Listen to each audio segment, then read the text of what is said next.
Hi Year 5, is Mrs Dawson here.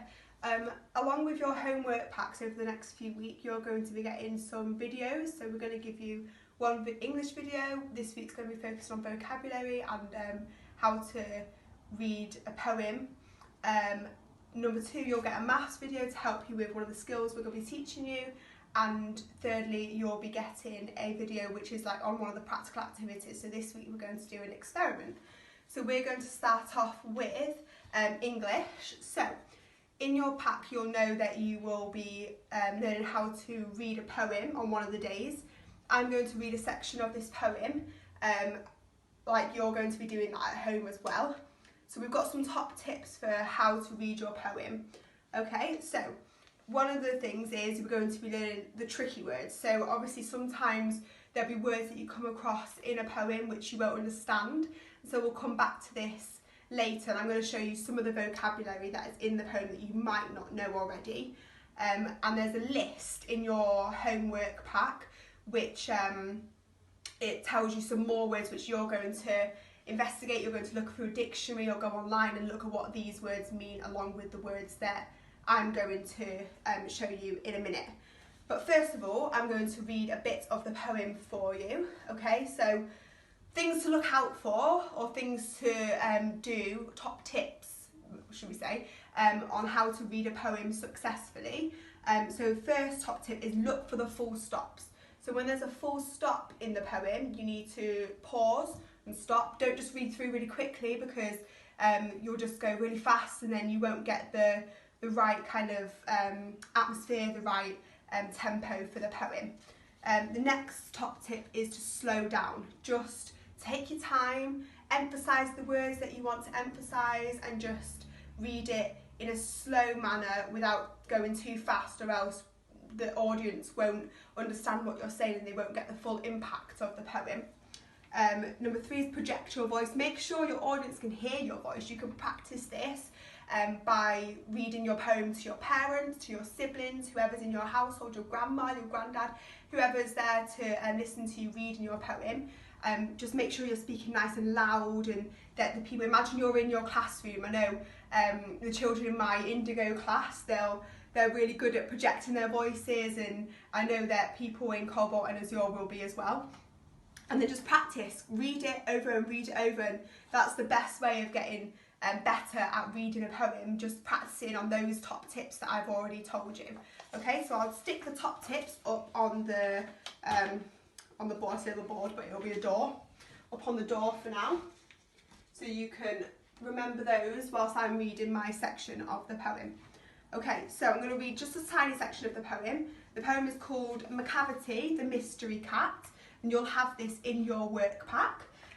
It is 2 pages of A4 long, but I'm just going to read one paragraph to show you how to read your poem with the top tips that I told you, and then we're going to go through some vocabulary that's found in the poem. Okay, so Macavity the Mystery Cat by T.S. Eliot. Macavity's a mystery cat. He's called the hidden paw, for he's the master criminal who can defy the law. He's the bafflement of Scotland Yard, the flying squad's despair, for when they reach the scene of crime, Macavity's not there. Macavity, Macavity, there's no one like Macavity. He's broken every human law. He breaks the laws of gravity. His powers of levitation would make a faker stare, and when you reach the scene of crime, Macavity's not there. You may seek him in the basement. You may look up in the air. But I tell you once, and once again, Macavity's not there. Okay, so that's our poem that we are going to read. So you're going to read that at home as well. And so now we've got some vocabulary that we found in the poem, which I'm going to go through with you. Like I said before, there's a big list of vocabulary that you can find in this poem in your work pack, but I'm just going to go through 5 words that I've picked out which I think that you might not know or might not know the meaning of. So I've done a definition of the word, and that, like we normally do in class, and I've done where you find it in the poem, and then I've done like a picture so you'll know what kind of word it is. So our first word is to defy, okay? So we can find it. This means to openly resist or refuse to obey. So we found it in Macavity the Mystery Cat by T.S. Eliot, and it's in the bit where it says, "For he is the master criminal who can defy the law." A linked word is to disobey, so defy means to disobey. So obviously we put a red cross there because that means like don't go in and disobey. So I'll stick that up on the wall. Okay, our next word is bafflement. Okay, this is a noun. It means the condition of being completely unable to understand or explain something. Obviously we found it in Macavity the Mystery Cat again, and it's in the section where it says he's the bafflement of Scotland Yard. So a linked word or a synonym for that is confusion. So he could be confused, or Scotland Yard could be confused, sorry. And we've just got a man there scratching his head, a bit confused. We'll put that up on the wall as well.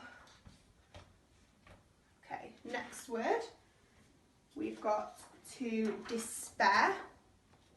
Okay, another noun. So it means the complete loss or absence of hope. So again, we found it in Macavity the Mystery Cat, and it's in the section that says the flying squad. And the next word is looted. Okay, so we've got looted here. Looted is a verb. Looted means to steal goods from a place, typically during a war or a riot.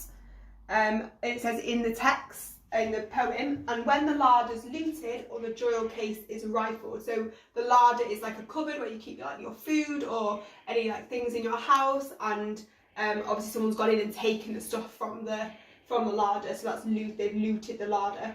So a linked word could be burgle, and there's like a little man there with his loot in his bag. And then our last word is trellis. So trellis is a noun, and it's a framework of light, wooden or metal bars used as support for fruit trees or creepers, typically fastened against a wall. So we found this obviously again in Macavity the Mystery Cat, and it says all the greenhouse glass is broken and the trellis past repair. So obviously somebody's got in and they've torn down the trellis and it's no longer repairable. A linked word is framework, or like fence maybe, and yeah, this is trellis. Okay, so thanks for watching this English video, going through the vocabulary. There, like I said before, there's a long list of vocabulary that are linked to Macavity the Mystery Cat, and I'd like you to go through that list and, like I've done, maybe make some posters on your vocabulary and see if you can find the definitions of the vocabulary that you've got on that list. Right, I'll see you in the next video. Bye.